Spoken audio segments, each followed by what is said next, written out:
آپ جس دور میں چیئرمین تھے, آپ کو یاد ہے کہ کرکٹ بورڈ کا سٹرکچر بڑا چھوٹا سا ہوتا تھا اور پرفارمنس بہتر ہوتی تھی. جی آپ میرے چیئرمین ہونے والے زمانے کا ذکر ابھی نہ کریں.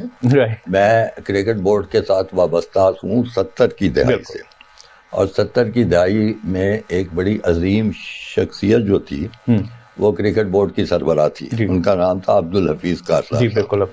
اس حد تک درد تھا اس شخص کے دل میں کرکٹ کا کہ ان کو حکومت پنجاب جو اس وقت تھی وہ پاکستان پیپلز پارٹی کا حصہ تھے, یہاں پہ اسی پارٹی کی حکومت نہیں تھی, اور بالکل وہ پلاٹ جو تھے نا ریوڑیوں کی طرح بانٹے جا رہے تھے.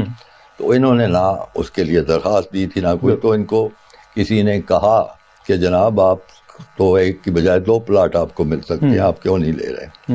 یعنی اس شخص کی عظمت کی داد دیجیے. انہوں نے کہا مجھے نہیں پلاٹ اپنے لیے چاہیے, حالانکہ گھر بھی اپنا کوئی نہیں تھا. مجھے نہیں اپنے لیے پلاٹ چاہیے, مجھے کرکٹ کے لیے جگہ دے. تو اس وقت پھر 4 کنال کا پلاٹ جو تھا وہاں پہ جو کنیٹ کالج کے سامنے جو ہے وہ دیا گیا, اور وہاں پہ کرکٹ ہاؤس کے نام سے بلڈنگ بنی. اور بنانے کا مقصد یہ تھا, اس زمانے میں پیسے نہیں ہوتے تھے اتنے کرکٹ میں, خاص طور پہ پاکستان کرکٹ میں تو ہوتے ہی نہیں تھے. تو وہ بنایا, یہی ہاکی زیادہ پاپولر تھی, ہاکی پاپولر تھی. انہوں نے کہا کہ یہ اس لیے ہے تاکہ ہمیں کبھی فنڈز کی کمی پیش نہ آئے. تو یہ زمانہ میں نے دیکھا تھا. اس میں جو چیئرمین تھا اس کو کوئی کسی قسم کا کوئی سہولت, کوئی معاوضہ, وہ تو سوال ہی پیدا نہیں ہوتا تھا. وہ پلے سے آنریری پلے سے خرچ کرتے تھے.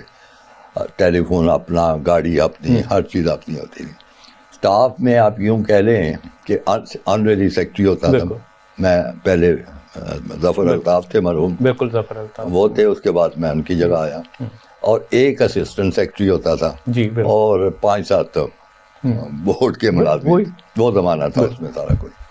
اور کھلاڑیوں کو معاوضے بھی زیادہ کم ہی ملتے. میں نے تو وہ زمانہ دیکھا ہوا ہے. آپ تو میرے چیئرمین والے زمانے کی بات کریں, میں تو وہ زمانہ دیکھا ہے. اور اس میں پیسے اکٹھے کرنے کے لیے ہر شہر میں جو علاقائی تنظیم ہوتی تھی ان کو میچ دیا جاتا تھا کہ اتنے پیسے دے دو اور وہ پھر مختلف محکموں کو استعمال کرتے تھے, ایکسائز اینڈ ٹیکسیشن والے, انکم ٹیکس والے, دوسرے لوگ, اور وہ پیسے یہ چیز آ.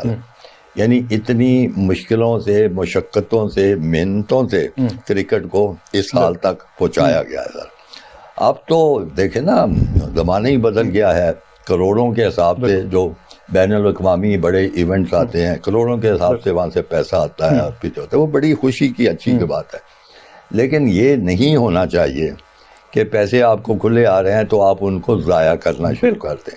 آپ اس پہ لکھ بخشیاں کرنا شروع کر دیں, آپ اس پہ ناجائز تقرریاں کرنا شروع کر دیں.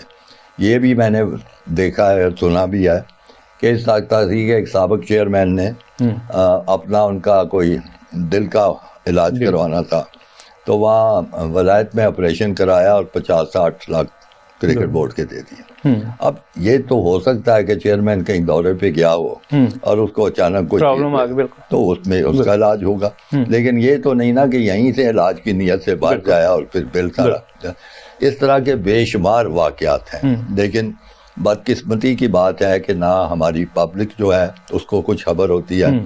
ایک تو یعنی آپ چونکہ اس صحافت کے شعبے سے آپ کا تعلق ہے, ایک بڑی مصیبت یہ ہے کہ جس کسی اخبار کو یا چینل کو یا صحافی کو کرکٹ بورڈ ذرا تھوڑا سا پیار کر دیتا ہے اس کا رویہ ہی بدل جاتا ہے, اس کی گفتگو کا انداز ہی بدل جاتا ہے. وہ اور یہ میں نے پریکٹیکلی دیکھا بڑی سے بڑی خرابی میں بھی اس کو خوبی نظر آنے لگی. بڑے سے بڑے غلط جو ہے کارکن کو اس کو بھی وہ تعریفیں کرنا لگتا ہے. اور جو جس کو یہ موقع نہیں ملتا وہ یعنی خام کیڑے ڈالتا ہے, ایپ جوئی کرتا ہے. یعنی وہ جیسے ہوتا ہے نا ایک دیانت دارانہ کوئی کسی چیز پہ نہیں ہوتی. یہ بڑی انبائسڈ بھی نہیں ہے, تو اس لیے وہ باتیں نہیں پہنچتی. تو کہنے سے مراد یہ ہے کہ اگر آپ اداروں کو اپنوں کو مضبوط کرنا چاہتے ہیں, بہتر بنانا چاہتے ہیں, تو ہر ایک کو اپنا اپنا کردار اچھے طریقے سے ادا کرنا پڑے گا. غلط کو غلط کہنا پڑے گا، صحیح کو صحیح ماننا پڑے گا، اور اس طرح بہتری آئے. اور پھر یہ جو آپ نے فوج ظفر موج کرکٹ بورڈ میں بٹھائی ہوئی ہے، آپ ان کا آج کل کا جو پے پیکج اور پورا اخراجات دیکھیں تو میرا خیال ہے آپ بھی پریشان ہو جائیں گے. میں نے جب کبھی چیک کرنے کی کوشش کی ہے، ایک تو چھپاتے بہت ہیں، واضح طور پہ چیزیں نہیں بتاتے. تو میں نے ایک دفعہ وہ جو ایک قانون بھی بنا ہوا ہے رائٹ ٹو انفارمیشن والا، اس کے تحت کچھ چیزیں نکلوائیں، نہیں بتانا چاہتے کیونکہ ان کے پاس چھپانے کو بہت کچھ ہے، وہ الماری میں چھپا کے رکھنے والی چیزیں.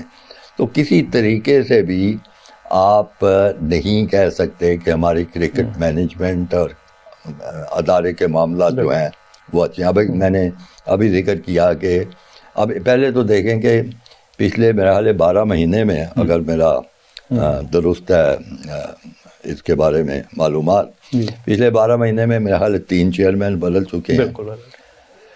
احسان مانی تھے، ان کا ٹینیور ختم ہوا، چلو انہوں نے جانا تھا، اور رمیز راجہ اس کے بعد آئے، وہ کچھ 6-7-8 مہینے رہے، اور انہوں نے کوئی عجیب و غریب قسم کے اپنے ماڈل پیش کیا جس میں شاید جونیئر کوئی شروع کر دی کرکٹ لیگ، اور اس پہ مجھے صحیح نہیں پتہ چلا کتنی معلوم پیسہ لگا، لیکن بتایا گیا کہ کروڑوں کے حساب سے اس میں پیسہ لگا.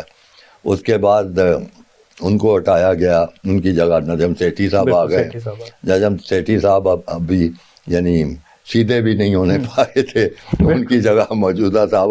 اب بتائیے کہ ایسے طریقے سے کیا کرکٹ بورڈ کو چل سکتا ہے؟ کوئی مینجمنٹ اچھی ہو سکتی ہے؟ اور پھر مزید مصیبت یہ ہے کہ اس میں ہر کوئی جو چیئرمین آتا ہے نا، وہ یہ نہیں دیکھتا کہ فلانا بندہ ٹھیک ہے یا غلط، وہ دیکھتا ہے کہ یہ میرا بندہ ہے کہ نہیں.